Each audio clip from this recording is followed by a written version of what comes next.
Lasker occasionally loses a game, but he never loses his head.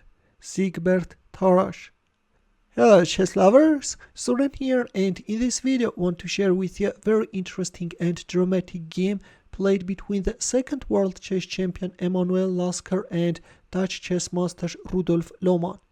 The game was played during a 20-board chess simul which Lasker gave in London in 1903. I have to tell you that the game is extremely interesting, especially the last stage of it. That's why feel free to watch it up to the end. So Lasker was playing with the white pieces opened up with e4, to which Loman responded with e5. Knight f3, knight c6, bishop b5, we have the Ruy Lopez a6, Morphy defense, bishop a4, knight f6, and d4. This is the Mackenzie variation, named after American chess master George Henry Mackenzie, who was employing it on regular basis.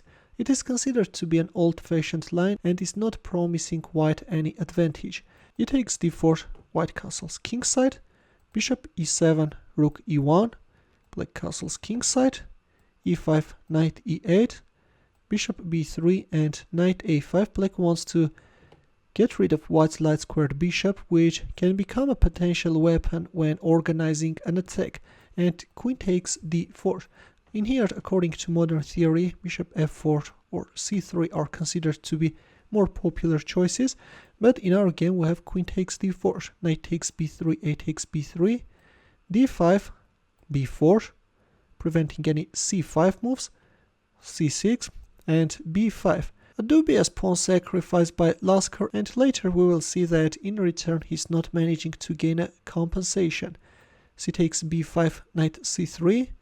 By sacrificing a pawn, white made this d pawn isolated, but winning it is not an easy task. Knight c7, bishop e3, bishop f5, queen d2, white is freeing the d4 square for the knight. That's how you should block the isolated pawn. Knight d4, bishop b4, and now we have a very nasty pin. Rook d1, rook c8, at any moment black can intensify the pin. Queen e2, bishop g6, although at this point black could capture on c3 straight away and then move away the bishop, but he played bishop g6 and we see bishop takes c3 only after f4. After doubling up white pawns on the c file, black is creating potential weaknesses. Bishop e4, and now we have a very powerful bishop on e4. Black will now start putting pressure on g2. Queen f2, f6. Now black wants to switch his rook into the attack from the f6 square, something which he's managing to do successfully. Knight b3, knight e6, preventing any possible knight c5 jumps. Knight d4. Looks like that Lasker has no definite plans and he's just horsing around. Meanwhile, he's losing the pawn on c3 and black has +3 advantage. Yes, black's position is totally winning. Rook d2, rook g6, there comes the rook. And yeah, white is in trouble. So at this point already it's difficult to give a good advice. Now if we move like g3, then after knight takes d4 anyways, black pieces are managing to penetrate white's camp and white is in trouble. This is going to be an irresistible attack, and then rook g3 can follow. Let's go back. In our game after rook g6, Lasker decided to sharpen the game by going for f5, and this is something with which he succeeded. After f5, instead of capturing on g2, Loman made a mistake and played knight takes d4.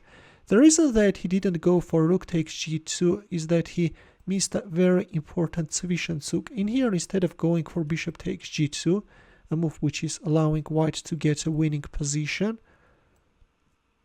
white has a rook, 2 pieces, and a monster on e6 against the queen. White is winning. Yes, instead of going for immediate bishop takes g2, black has a nice Zwischenzug, and only after bishop takes d4 can capture on g2, black is winning. Yeah, if you want capture on d4, what else can you do?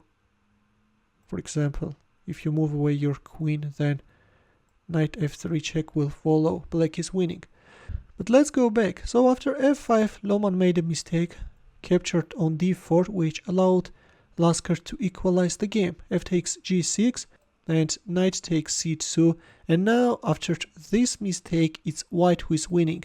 At this point it was better to move back the knight on e6, thus taking under control essential c5 and f8 squares, but instead we have knight takes c2, and there we have it, bishop c5 with a direct mating threat. Rook takes c5. By the way, I have to tell you that h takes g6 is not good, because after queen f8 check king h7, white has this knight e4 move. Yeah, the game is over. In our game, after bishop c5, we have rook takes c5. And now, of course, queen takes c5 is not good. You will lose your rook. That's why in return, Lasker captured on e4. Right now, the rook is hanging and also the knight. Rook c8, and now white has to be very careful. You have a hanging rook on e4. There is no need to break up the pin. In this case, it's black who is winning. Yeah, black has too many extra pawns. We have rook f4. White's heavy artillery is eyeballing on f8 square. Already rook takes c2 can be played. With knight a3, black could prolong his resistance, but we have queen c6, and from this move on, Lasker unleashed a very beautiful combination. He captured on c2, and after queen takes c2, he played queen takes c2. Yeah, went for the exchange of queens, although at this point he could play rook f8 check and simply win the queen. There we have it. Queen takes c2 and the game is over. But instead he decided to play beautifully, went for the exchange of queens, and then sacrificed his rook. Look at this beauty, guys. He's relying on the power of this pawn and the back rank weakness. All black could do was to accept the rook sacrifice, and there we have it. We have a monster on h7. And now how are you going to stop that pawn? Looks like that black's position is completely lost, and it's lost, and all Loman can do is to announce checks. Something which Loman did. Rook c1 check followed. King f2. Rook c2 check. King g3. Strangely, Lasker is choosing the wrong path. It was better to move the king towards the center. If rook c3 check, then king d2, the game is over. But instead he played king g3, and after rook c3 check, played king g4, a losing move. At this point he could still move back his king on f2 and then go towards the center, but he chose the wrong side of the board, played king g4, and now let's see, why is this move losing? Rook c4 check, king g5, probably this is all about psychology, you know. He wants to keep his king near the unprotected single pawn. At this point I have to tell you that moving back the king also won't help. We have king g5, and as we have reached the critical position, please pause the video and try to find black's next move.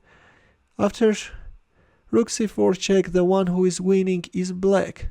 So, have you found that move? Here is what happened.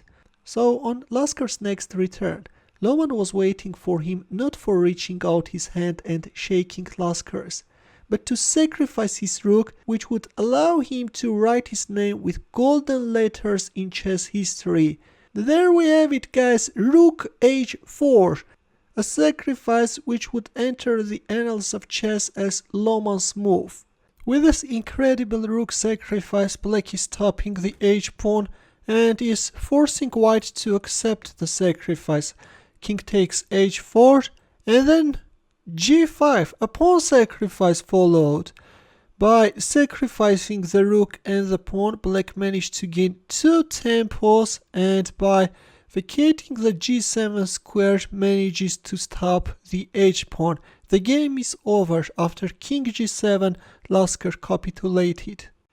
What a move! What a dramatic finish, guys. Rook f8 check, rook h4.